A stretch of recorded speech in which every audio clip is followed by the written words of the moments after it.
Jangan lupa like, comment, dan subscribe. Soalnya subscribe itu gratis. Cepetan tekan tombol merah di bawah dan lonceng dan like ya. Dadah. Assalamualaikum. Yang merasa atau terlihat senang-senang bahagia, tapi sebenarnya kesempitan di dalam dadahnya. Tak ada orang bisa bahagia tanpa iman. Walaupun pandangan kita melihat orang itu bahagia, rumah yang bagus, mobil yang mewah, bisa keluar negeri selalu, itu bukan itu kebahagiaan. Rabbil alamin. Wa ashhadu an la ilaha illallah wahdahu la syarika lah waliyus salihin. Wa ashhadu anna sayyidana wa nabiyyana Muhammadan abduhu wa rasuluhu as-sadiqul amin. Allahumma salli wa sallim wa barik ala sayyidina Muhammad wa ala alihi wa sahbihi wa man tabi'ahum bi ihsanin ila yaumiddin. Subhanaka la ilma lana illa ma 'allamtana innaka antal alimul hakim. Yang saya muliakan, yang saya cintai sahabat saya Bapak Wisnu dan serta keluarga besar, jamaah yang hadir, jamaah berumahan di sini maupun ada yang dari luar, semoga semua yang hadir, ibu-ibu, senantiasa diberkahi Allah Subhanahu wa taala. Dan juga mudah-mudahan usia yang panjang dan sehat walafiat. Usia yang berguna, yang bermakna. Karena inti daripada umur apa isinya, bukan berapa umurnya. Karena Rasulullah sallallahu alaihi wasallam bersabda, sebaik-baik hamba Allah yang panjang usia, baik amalannya. Dan seburuk-buruk hamba yang panjang usia, tapi buruk amalannya. Jadi bukan inti berapa usianya, tapi intinya apa isinya. Ada orang usia panjang, tapi na'udzubillah dimurkai Allah Subhanahu wa ta'ala. Buat apa hidup sengsara? Dia merasa atau terlihat senang-senang bahagia, tapi sebenarnya kesempitan di dalam dadahnya. Tak ada orang bisa bahagia tanpa iman. Walaupun pandangan kita melihat orang itu bahagia, rumah yang bagus, mobil yang mewah, bisa keluar negeri selalu, itu bukan itu kebahagiaan. Tapi kebahagiaan Allah sudah mengikatkan ada dua. Kuncinya cuma dua.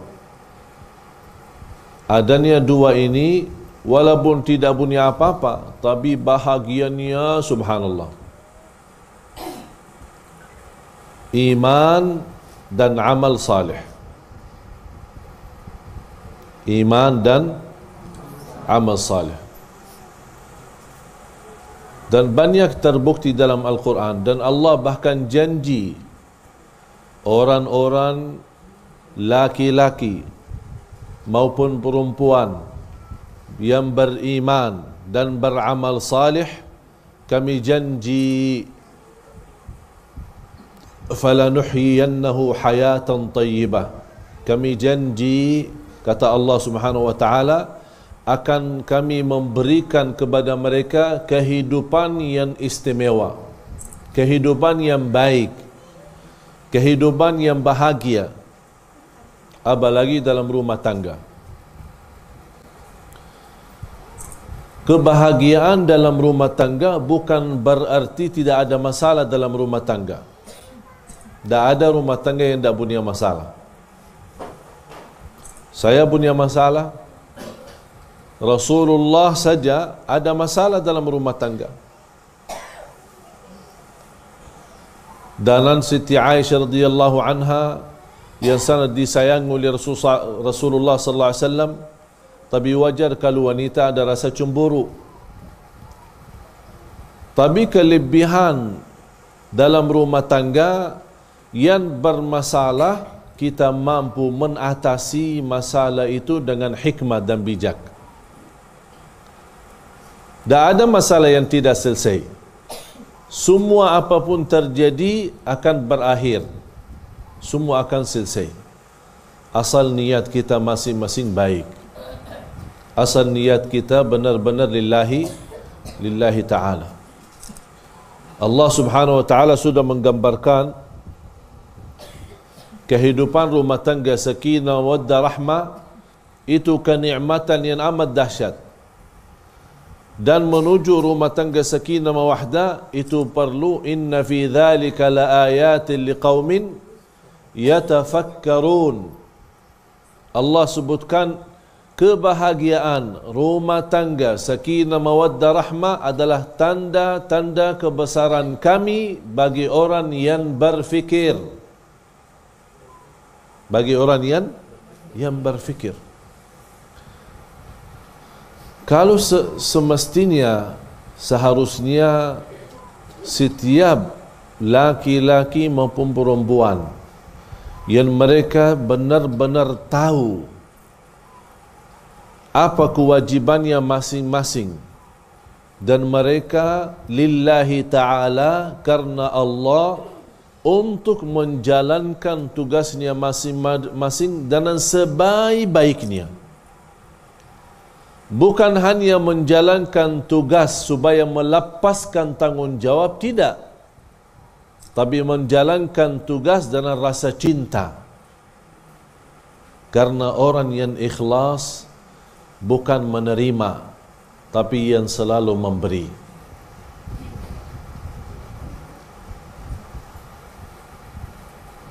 Suami terhadap istri ikhlas memberi tanggungjawab, memberi kasih sayang, memberi jujur, memberi amanah, menjaga nama baik keluarga.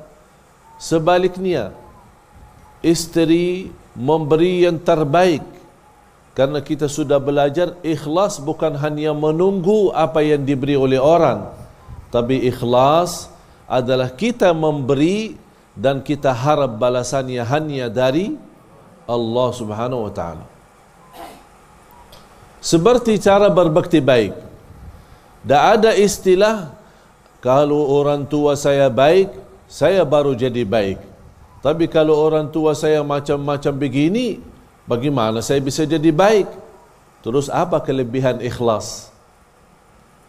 Kalau kita tidak ikhlas, buat apa?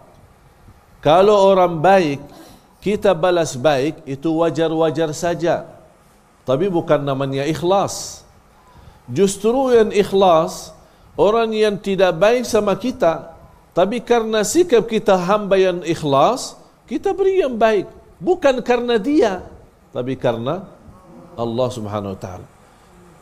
Begitu juga suami istri, orang tua bersama anak, anak bersama orang tua. Kalau kita bisa menjalani kata ikhlas dan sesungguhnya, jauh luar biasa kenikmatan dalam kehidupan kita. Rasulullah sallallahu alaihi wasallam bersabda, "La takun imma'ah, in ahsana an-nasu ahsant, wa in asa'u asat, walakin kun in ahsana an-nasu fa ahsin, wa in asa'u fa ahsin." Rasulullah SAW bersabda, jangan sekali-kali menjadi imma'ah. Menjadi imma'ah. Sahabat bertanya, apa itu imma'ah ya Rasulullah? Kata Rasulullah, imma'ah yang suka membagi kebaikan kalau diberi kebaikan, tapi selalu membalas keburukan kalau diberi keburukan. Kata Rasul, jangan jadi seperti itu. Itu disebutkan kata imma'ah. Faham ibu imma'ah? Apa artinya imma'ah? Kalau orang baik kita, kalau orang buruk kita, sama-sama buruk. Terus kelebihan kita apa? Kalau orang jahat kita mau jadi sama jahat, terus kelebihan kita apa? Betul enggak? Apa yang kita mau bilang sama Allah? Ya Allah, kelebihan saya suka memaafin orang. Oh, ini baru namanya kelebihan. Tapi terus, ya Allah, itu orang selalu jahat sama saya. Terus saya habis ke mana sih? Tak bisa bahasa begitu sama Allah. Tapi kita selalu memberi yang terbaik. Karena orang mukmin meyakini satu yang membuat kita boleh berjuang dalam kehidupan kita, karena orang mukmin meyakini satu: segala sesuatu dari Allah. Dan juga dia yakini tidak ada yang kita lakukan sia-sia. Jadi mohon maaf kalau ada yang berkata, saya selalu berbuat baik sama dia orang, tapi begitu mulu dia, tidak pernah rubah-rubah. Ingat, jangan tunggu dia rubah.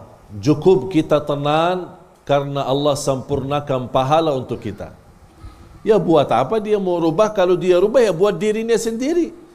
Kalau dia tidak mau rubah, ya tidak usah kita pusing. Kenapa kita yang pusing? Kenapa kita yang stres? Tapi kita tenang, alhamdulillah, kebaikan yang kita lakukan tidak ada yang sia-sia. Allah tahu niat kita, Allah tahu tujuan kita, dan akan Allah sempurnakan pahala untuk kita. Ada seorang wanita di zaman Rasulullah SAW. Istimewa, subhanallah, wanita itu. Salat, tahajud, puasa, baca Quran. Sampai terbawa ceritanya wanita itu kepada Rasulullah SAW.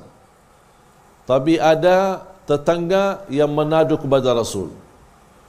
Kata beliau, ya Rasulullah, betul, wanita itu salihnya luar biasa, kita kalah dibanding ibadahnya. Ibadahnya, tahajudnya luar biasa. Tapi ya Rasulullah, mohon maaf, dia selalu, saya sebagai tetangganya, suka menyakiti saya. Langsung Rasulullah marah, dan Rasulullah bersabda, dia masuk neraka. Padahal dia wanita salihah, berbuat baik. Tapi buat apa hablum minallah lancar, hablum minan nas malah menyakiti orang lain? Hablum minallah mestinya lancar, hablum minan nas juga lancar, sesuai kemampuan. Tak ada maksa-maksa dalam agama. La yukallifullahu nafsan illa wus'aha, sesuai kemampuan. Sebatas kita beri kebaikan, itu juga sesuai kemampuan. Sejauh mana kita mampu bertahan, sejauh mana kita mampu memberi kebaikan, ini juga kembali kepada sesuai kemampuan. Tidak semua sama. Ada yang mampu berikan kebaikan seumur hidupnya, ada yang terbatas. Ada yang merasa, capek deh, udah bikin baik-baik mulu, malah tak rubah-rubah. Capek deh, kan berhenti. Berarti dia tidak tahan, dia terbatas. Tapi ada orang Masya Allah istimewa ikhlasnya, tak ada batas. Orang lembar batu malah dia senyum, karena dia yakini hasbunallah wa ni'mal wakil, cukup bagiku Allah sebaik-baik yang diwakili dalam segala urusan, termasuk orang yang menzalimi kita. Tak usah berfikir bagaimana upaya supaya saya zalimi dia, atau saya balas dendam. Tak usah berfikir begitu. Serahkan kepada Allah. Allah punya bagai macam cara untuk membuat orang yang zalim menjadi orang terhina di sisi Allah Subhanahu wa taala. Tak ada yang sia-sia jamaah sekalian. Semua tertulis, semua tercetak. Faman ya'mal mithqala dzarratin khairan yarah, wa man ya'mal mithqala dzarratin syarran yarah. Sedikit pun kebaikan dibalas, sedikit pun keburukan pun dibalas oleh Allah Subhanahu wa taala. Tinggal kita milih. Mau Allah selalu balas kebaikan, berilah yang baik. Akan Allah beri yang lebih baik. Karena tidak mungkin ada orang bisa memberi lebih baik daripada Allah Subhanahu wa taala. Allah selalu memberi yang lebih baik, bahkan Allah beri yang terbaik. Jamaah sekalian yang dimuliakan Allah Subhanahu wa taala, kehidupan seorang muslim muslimah, khususnya dalam rumah tangga, mengutamakan ibadahnya kepada Allah Subhanahu wa taala. Saya sedih ketika mendengar berita seorang ibu curhat. Karena yang banyak curhat sama saya cuma ibu-ibu. Jarang ada bapa-bapa yang curhat. Rata-rata ibu-ibu. Saya sedih ketika membaca curhat seorang ibu suaminya tidak salat. Saya mau bayangkan saja agak berat. Karena saya tidak tega ada orang Muslim tidak salat.